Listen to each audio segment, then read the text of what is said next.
I play this game way too much. Let me just let me just start off by saying that this is a very tedious game, but for some reason I like playing it.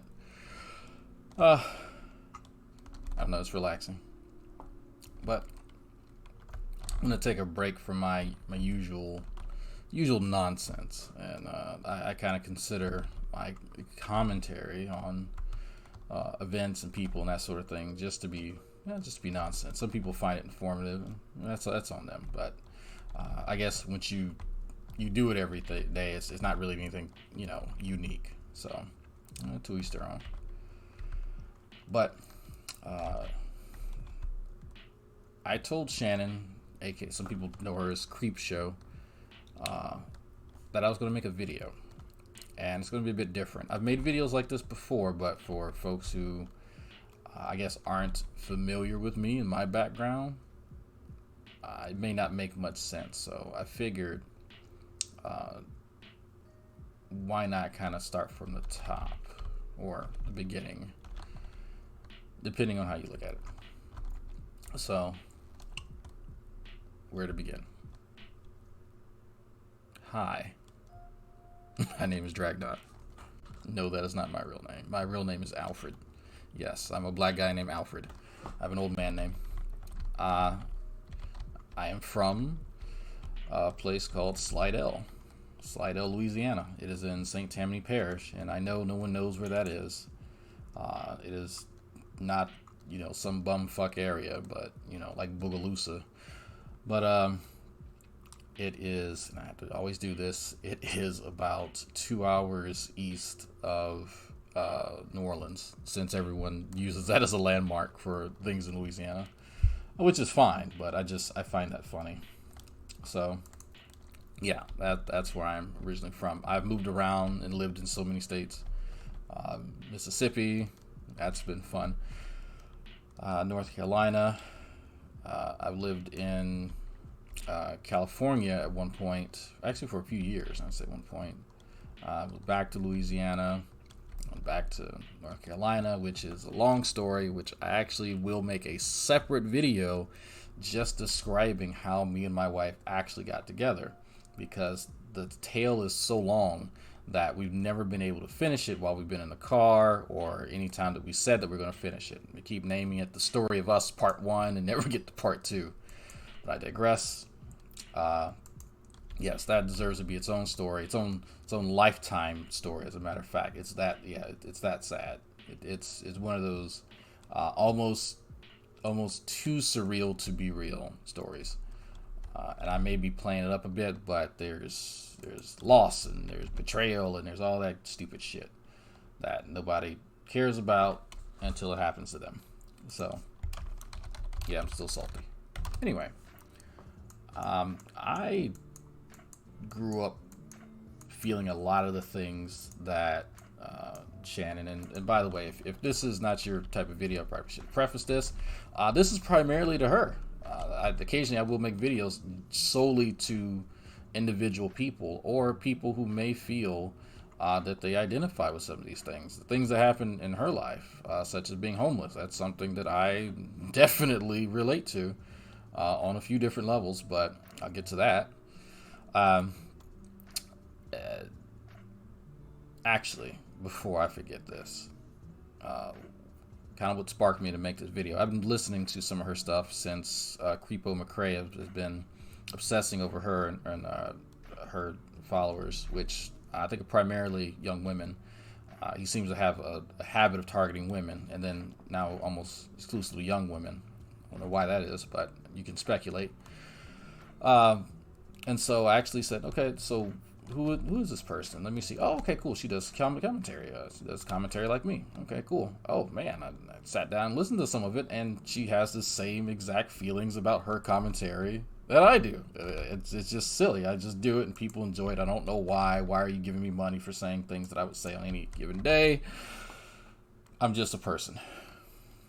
That sentiment right there, and I cannot tell you how much I identify with that, and to the point that one of the people who was one of my best friends was a fan of my channel and said, hey, let's meet up. So we did, and we've been hanging out ever since. But one day I just asked him. I was like, hey, why do you listen to me? I'm just saying shit. And he said, I don't know, just it's entertaining, and I like listen to you. Okay, well, it's not very satisfying, but fine. But that's something that really stuck out to me with some of the the self-satirization that Creepshow does. Again, very similar to what I do. So I identified with that. There's been a few times that she's mentioned her homelessness, and I've not seen an entire video on it, except for the very, very recent one where she's giving tips. And if you've not seen that video, and I'm more than likely going to link that video if I haven't already in Discord and other places, like the survival tips of homelessness. And I cannot tell you just how grim that is. I can't put into words how sad that is. And that not sad in the aspect of, oh, poor Shannon and her husband and other people who are in her situation. Well, previously I think she's got an apartment now, but how sad that is as a state of affairs for a industrialized first world nation that's supposedly so goddamn great, that we have to make life hacks. There we go, life hacks on how to avoid detection and being extricated from showers because you didn't sign in correctly at Planet Fitness that you paid for with a goddamn membership. Oh man, that just I had to stop my own sappy, stupid life story because that part right there really got to me. And someone would have been punched in the throat. But guess what? I can't say that because if you're in that situation, you are at the mercy of shitty people. Because guess what? People of integrity tend not to say shit when there's shit that goes down. That whole bystander effect kind of kicks in sometimes, especially when there's a goddamn crowd. You can tell that I've witnessed a few episodes of that. But I'll talk more about that maybe in another video. So that got to me. That was irritating. The other kind of tips, just general. They seem like general things, but it tells you a lot about people. Making sure that I think I said this before. Make sure that you check in with that person, the person at the counter. So that they know that you've properly checked in, and making sure that you don't look homeless, because if you look homeless, then you'll get the stares. And I know exactly, because I like to people watch. I like to even people who are homeless. I like to watch, not necessarily. And I know that sounds bad. Drag, why are you people watching homeless people? What's wrong with you? I am not necessarily interested in the homeless person unless they look dead, and then that concerns me. There's definitely been, actually I have a few pictures of homelessness in different places, because that's some weird hobby that I've kind of developed, is to challenge like the view of homelessness, because occasionally I will take on the bad notions that we have in society towards folks, and so I want to challenge myself. And so facing what that is and spending time viewing it just as a third party, I think helps me gain perspective. I actually have a video of homelessness in San Diego, because it's different from the homelessness here in Houston, and even in my area. I live in a more affluent area now in life, yeah, but I did at one time. I lived in places that resembled the situation over in center Houston, where there are tents set up underneath highways. And so there are people who are living on the street and homeless. And I have to make that distinction, because evidently, I'm not sure why, there's still this issue where people, for some reason, think that living on the street and homeless are synonymous. They are related in some cases, definitely. If you're living on the street, you're more than likely homeless.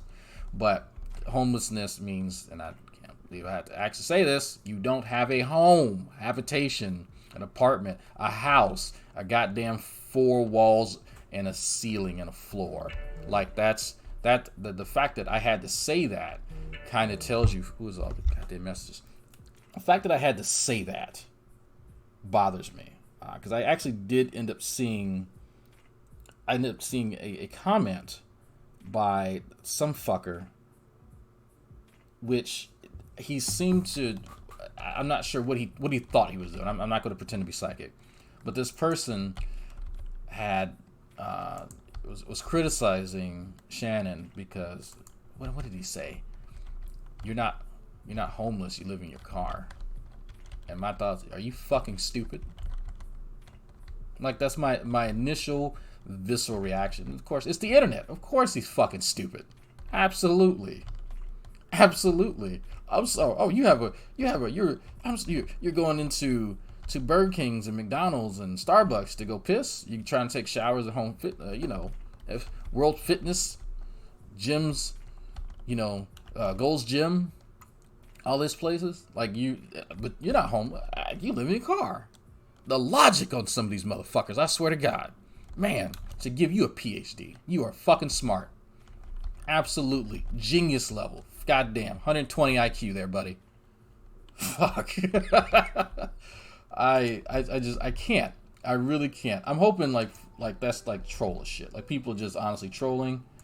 But I know that there are people who say shit like that, so I'm not gonna hold my breath. So I had to get that out. But the tools and the tips you pick up on trying to avoid people's shitty behavior is what really makes the situation sad. And I want to go off on I want to bring this back actually to kind of my story and then bring it back around, because I do that when I'm talking. I go off on a tangent and I got to find my way back. But so how does this relate? I actually lost my home and the majority of the things that I owned in Hurricane Katrina. Yes, I am actually one of those people that you hear about who lost everything they had in that particular natural disaster. And I have gained from it a perspective on what matters in life. And that experience has fundamentally changed me. And so just to give you a quick overview, I was finishing high school. I was in my senior year. I was working at Party City at the time, believe it or not. And a hurricane was coming around, and I was like, no, I'm going to stay. I'm going to weather it out, because that's what we do in Louisiana. We just say stupid shit like that. And if I would have stayed, I would have died. Let's say that. I have pictures somewhere of what the house looked like. The house was almost paid for. We had a brand new SUV. And actually, my mother's fortunate because she didn't like the car payments on it. I think she said it was like $300. But she had a decent job. So did my stepfather actually. And I don't know why I made that distinction, but we were doing pretty good. We were doing pretty doggone well. And after that, you have to start over. Filing bankruptcy, trying to salvage what you can. But when two trees, I really suck at this game. When two trees go through your house and you get 3 feet of water, and there are baby squirrels that have made their home in the dryer vent where your dryer once was, because now it's floated into the living room. It's kind of hard to pick up the pieces. I made my first major purchase as a teen, late teen, of a computer, so I could play online games like this, because that's what I always wanted to do. And it's now shit. So that was a good feeling. And so now my entire existence now, and my family, my 3 little brothers, all subsisted upon extended family, because all we had was a shitty minivan and the clothes that we took with us initially, because everything else was just waterlogged and filled with mold and all kind of nasty stuff that comes out of a goddamn bayou and swamp. So yeah, that was fun. I languished. Like, that's the best way to simply describe what happened, is that I languished at what I didn't realize at the time. But you know what? Depression set in quite quickly after I realized that I have no job. I'm now, only a few steps away from being a high school dropout because now I don't have a high school and I don't have a home. And so what am I? Well, I got to experience my 18th birthday without a home. I was staying with, all of us were staying with my. I'm trying to think of what he was. I could just say he's not really an uncle, but he was more of a cousin. Or actually, no, he was my. I'm terrible at this. He was the. No. Okay, my stepfather was his brother-in-law. So I'm not going to sit and think about all the relations. You can figure that out. I'm pretty sure it's something simple that I'm overcomplicating, but whatever. It's not important. This guy, very gracious guy. He was very, he graciously opened his home up to us, and I still thank him for that. But I will never live with that man ever again in my life. He was my first experience with someone who has a severe issue with obsessive compulsive disorder, and to the point that, let's say, just simple things. If you were to go into somebody's house, y'all just had a party, and let's say you just want to wipe off the counters real quick, so you get a little bit of soap, a little bit of like dish soap, a little bit of water from the faucet, and you clean off the counters. This guy would just kind of go nuts, not like angry nuts, but just anal retentive nuts, because he had a special container underneath the sink for the counter, and then because the counter you couldn't just use water on it, you had to use the special concoction that he had made in this container, and you had to wipe it in like semicircles, had to be counterclockwise. Like, I'm not fucking joking. Like, he really would do shit like that and insist that my mother he give blocks of instruction to my mother so then she could teach us how to do it. And that kind of shit drives my mother crazy. Like, it's a fucking counter. Like, I think it's almost exactly what my mother was telling me, even to this day when we talk about it, because I don't think she'd even talk to that guy, because she was driven up a wall. My stepfather was trying to keep the peace the best he could, but I didn't see much of my mother because she wanted to stay far away from him as possible. And so anytime that there was an issue, or there was needed to talk about buying groceries or making food or something like that, she would kind of just send that up through my stepfather, because he would be the one to have enough patience to deal with shit like that. He's a Vietnam vet, so that sort of thing isn't really that bothersome to him. So he was the liaison there, and that was very funny for me. So you might be asking, so what did you do? Because mind you, folks, if you know how long Hurricane Katrina was, I stayed in that situation for about 3 months. I want to say 3 to 4 months.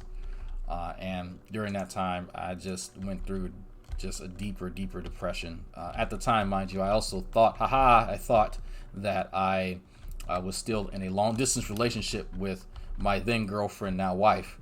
Little did I know that wasn't true. That more on that later. So you can still tell I'm a little salty about that, but that's okay. So I survived on just diving into what little anime I could find. I can't remember what I actually ended up finding, but I did work on playing Star Wars Knights of the Old Republic 2, and I played the dog shit out of that, and that's what sustained me throughout the day. I had a TV in the corner that I think we had managed to salvage from the house, and my Xbox, and so that's what I used. And so I just remember playing that, but it is in between me not playing that, because eventually I'd have to stop, go outside, take a walk, and then just sort of contemplate, like, what am I doing? Like, where am I at in life? It's like, well, Drag, why are you going through all this stuff? It's to kind of give you a reference and a frame of mind that something like that, honestly need therapy for, and I probably should have gotten therapy. When you go through stuff like that, it has a tremendous impact on your self-esteem. We say, well, obviously, well, people don't seem to understand how hard it is for you to come to terms with what you now are. And it seems, again, really silly, but you feel like less of a person. And I'm trying my best to articulate how that relates to other people and understanding any of this. But in order for you to look someone in the eye, there's a bunch of things that are unspoken. Like, we all presume that this person has a place to stay, that this person can go and be with family. There's a lot of things that we kind of presume, whether that's just the asshole or that asshole or whatever. But we all presume that. But when you don't have a place to stay, it's almost like an invisible mar on your face and on your character. That it's a scar, it's a wound that you don't want anybody else to notice, and so it hurts on the inside. It's like you can compare it to any mental illness you find applicable, but it takes a toll. It really does take a toll on you, but you have to end up finding ways to come to terms with where you are in life. And so one of the things that I had kind of resolved to do was to say that, well, I am glad that I can subsist upon, my family members, extended family members, for help, but I don't like this. That no one should have to go through this. I don't think that this is right. And because of that, I had to make a promise to myself that if I was ever in a position, and this may give people some insight on me, if I was ever in a position to help out other people and other folks, I will. Because I don't want other people to go through this. It's terrible. And so for those who have, known me since, the Google Plus days, that I participate in charities a lot, almost more so than a lot of other people. But that's not because, there's some obligation to some deity that I have or some other shit like that. It's simply that I made a promise to myself. I knew how that felt.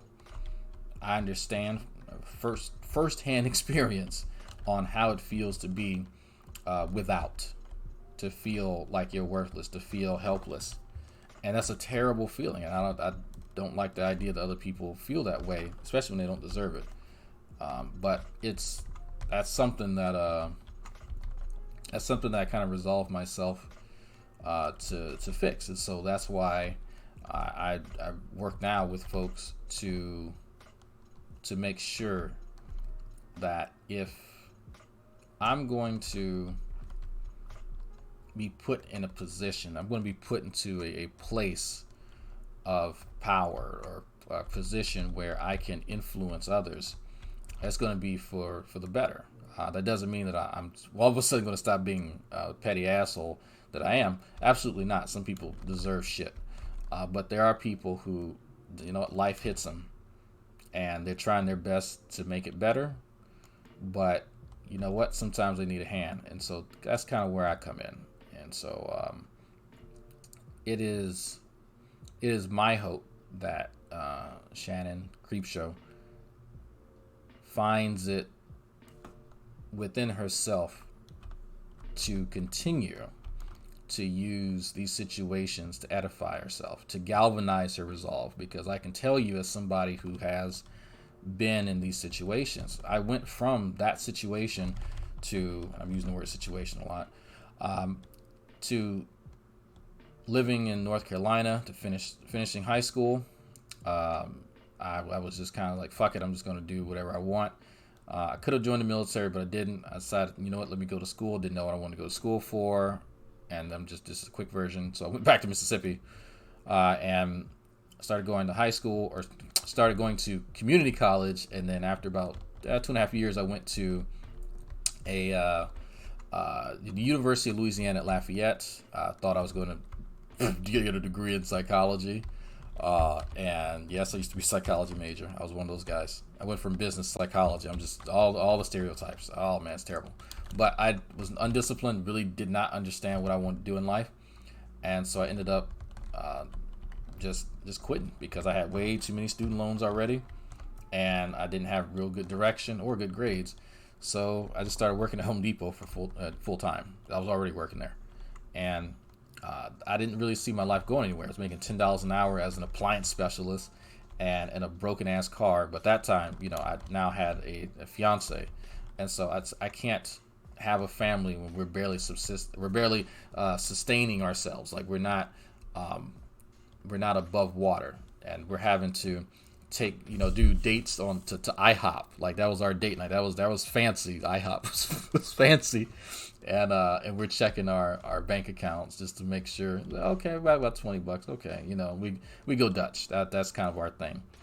Now I'll pay for her. She pays for me, and we don't really do that much anymore. But shout out to people who can who can go Dutch. But it's very interesting, kind of looking back, because from there, I just joined the military. She was supposed to join too, but that didn't work out. So she ended up moving back in with her parents temporarily while I finished my training, and from there, we got our first home, and it was on base, but it was our first chance to taste what it was like having an actual house, and I enjoyed it. We had a little family, and I said, you know what? If I can go from, being a goddamn refugee from that's a joke, by the way. From Hurricane Katrina to being a combat medic. Yes, I was a combat medic in the U.S. Army. Then what else? What else can I do? And so I started realizing, and Shannon, I hope you realize this too, and others who watch this, that some of the most interesting people that I've met come from shitty backgrounds. Some of the more talented people come from abuse, come from just these horrible situations. And the people who end up having money, coming from money, kind of boring. They don't have interesting stories. They don't have quirks about them from their trials and tribulations that make them unique, right? They're carbon copies of their parents because they've been only shaped and molded by comfort and not adversity. And I know that almost sounds cliche, but I can only think of a handful of people who have lived in a lap of luxury and are fairly interesting, who are funny. I struggle to really think about that because I don't, and maybe it's just that I don't find those people interesting, or their humor to be funny. Maybe it's just that's a possibility too. I don't think so. I'm pretty sure I'm accurate, but I want to try and be fair. But I had to find out that, what, there are things that I thought about myself because I thought I was stupid. I remember all throughout high school. High school was terrible for me. People talk about how great high school was. Fuck high school. Fuck high schoolers. But I was that guy who was sitting in the back of the class, hating myself and hating my classmates. So I would hear conversations people would participate in, and I couldn't because I didn't know anything about politics or sports or science or math or none of this stuff I knew about. So I could barely communicate with anyone because my high school life and most of my life was video games and hentai. Like that was it. And no, that's not a joke. That was literally the majority of my fucking life, and that's what sustained me, right? So yeah, that's I couldn't always walk into a room of people with PhDs and impress them. That evidently that's what I'm good at now. But that it takes time, and that takes resolve, because you can go from not knowing anything. I'm telling you from personal experience. You can go from not knowing much and not doing much to sitting in a room with the president of a university and impressing them with very, very simple statements. It's not hard. I'm telling you from personal experience. Just telling them what you've been through and what you plan to do and the things that you've overcome is impressive enough, in all honesty. But it takes that first step. You have to take that leap, but you have to have faith in yourself, and that's what's more important than anything. Is that it's healthy to acknowledge where you are. Trust me, you and I both know folks here on the internet who really think highly of themselves, and they are no better than the people that they lambaste. But understanding where you are, understanding your limitations and the areas that you need to grow in, is an integral part of that growth. But use that as fuel in a way that you can say, you know what, I want to be able to talk about the biochemical pathway of aspartyl semialdehyde and all that other kind of stupid shit. I want to be able to have philosophical conversations about normative ethics. It takes time, but it's something that can happen. And I hope that my testimony will help encourage you and others, because if I can do it, you can. So on that note, sorry this hasn't been very exciting. I've just been working on fixing my ship, but I will offer more later. I have a lunch date with somebody, and I gotta find out what time they're going to be in town. Speaking of which, if you and your husband just about to be in the Houston area, let me know. I will treat you and your husband to dinner. So on that note, you folks have a nice day.